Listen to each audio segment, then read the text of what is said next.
ang buyer is bayad on na usa test drive. So nauli no. So mo toy nindot nga buyer nga wa pa kayo sila ka-check sa unit actual, bayaran na daan.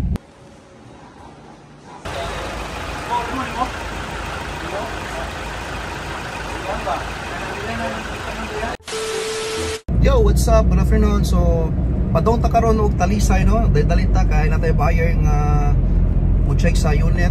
Wala din sila ka-check sa unit pero ano sila nga nag-deposit ako na sila sa payment no. Pero pila ka adlaw na sila nag-inquire niya diretso na magbayad. So padong mi karon to sa kuan sa display talisay. Okay, so update mo niya mga mama sir kung ma-confirm na nato nga gi-deposit nila ang payment. Okay? So update mo niya. See ya. So pag-abot na mo diri sa display where daghang dugay amo dayon gipa-check ni sir ang unit kay gibayaran na ra ba nila no. So wala na ning atrasan. So matong gi-check na mo ang engine nya after ani amo ni pa-test drive nila para at least masaway nila ang unit nga goods pa condition. Okay, so gi-ready lang sa namo diha, amo na sa nagitan-aw ang coolant, gibutangan gamay kay medyo gamay-gamay na lagsod no. Nya among i-test drive para masawayan nila ni sir ang suspension kung goods pa ba ni as lang niya ang engine, ang aircon, nya unsa pa condition sa unit. Okay? Condition bukas. Pwede mo na lang i-send sir, messenger. O sa akin na lang para ma-forward ko lang dito. Yung tsaka ID, yung 3 signature kung saan ita-transfer yung pangalan. Sulat ako ng palis down ako ng mga kailangan sa requirements. I-chat ka na lang. Sige, chat. Chat ka mamaya Basta ang importante lang itong valid ID. Yun lang. Signature niya. May tatlong signature. Tatlong signature kung saan ita-transfer.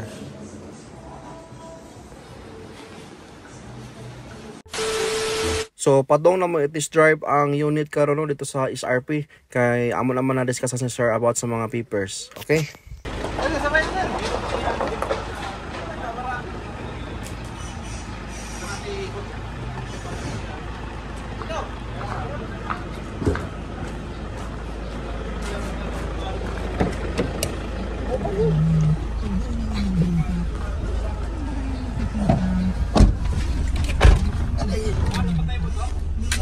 Apa kaya?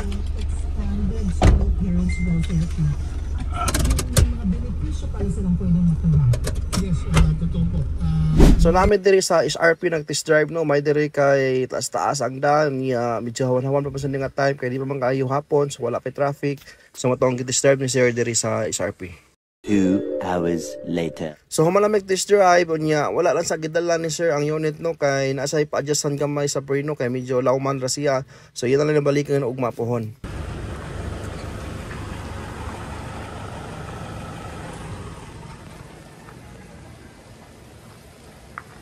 Three days later. Yo, what's up? Good morning. So karon nato diri sa display, balik ta kay ato ni release ang kining Hilux no 2010. Manual transmission. So nabayaran na nila sir gahapon. So ilalang balikon karon kay gahapon na sa lagi pa-adjust sa preno kay lawman ra si sir. So karon ready na ni. Ready to release na niyo. 2010 Hilux manual transmission. Okay? So on the way na sila sir diri. Huwag na diri nga maabot sila para ato na i-release. Okay? See you later. Moments later. So na natong buyer sa Hilux.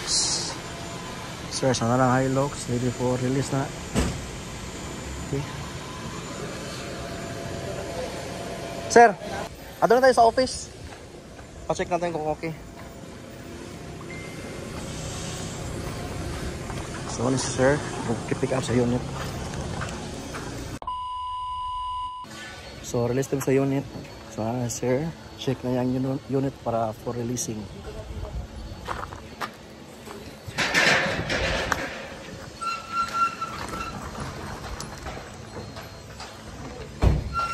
Upon turnover sa unit, gipa double check lang mo ni sir no.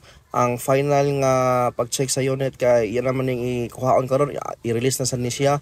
So mo lang nanay checklist diha para ma-guide si sir nga unsay naa sa sakanan pag-release sa unit as is where is ra ini diri. So mo nang gitagaan siya og checklist, gipang check na diha kung unsay mga importante nga mga usual nga madala sa sakyan no kung mopalit ka og mga second hand cars. Okay, so mo nang gidemo sa nag-appeal sa ato ang kauban diha kung unsay naa sa sod, sa gawas, tanan ang engine, ang coolant, ang oil para at least sir makahibaw siya unsay mga kinahanglanon tanan ang spare tire, ang kuan, reserva. So gi-guide na sila tanan diha. Okay?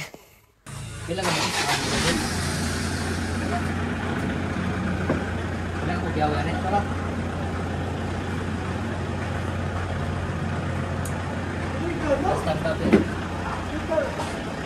So kumana nag-check. So release na. Okay, so sir. So release ng unit. Lakaw na si sir. So ang galang kauban.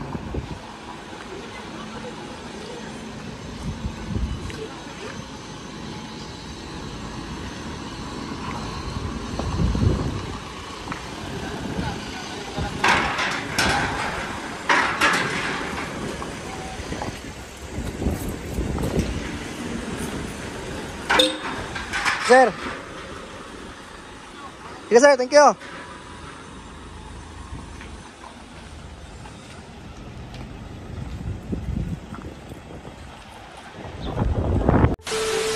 So, human na tag-release sa unit no, sa Hilux. Medyo inita sa panahon karon ay. Okay, so nakalakaw na sila sir, nya lakaw na sad ta. So, ato ang buyer is kuanto? Bayad on na usa test drive. So, nauli no. So, motoy nindot nga buyer nga wa pa kayo sila ka-check sa unit actual, bayaran na daan. Wow. Okay, so far goods naman ang unit sad. Naray mga gamay nga mga adjustment pero so far goods ra. So mo to na-close dila sad na to ang unit niya na-release na. Okay? So thank you sa pagkuy mga sir. Kung nakita mo mga sakyanan diha natin mga available sa to ang page ang Makoto Trading, bisitahan na ninyo niya i-like lang sad para updated mo sa mga natin mga post bago dito. Okay? So kita-kits ta sa mga sir. Medyo init kayong panahon karon da. Okay? See ya. Bye-bye.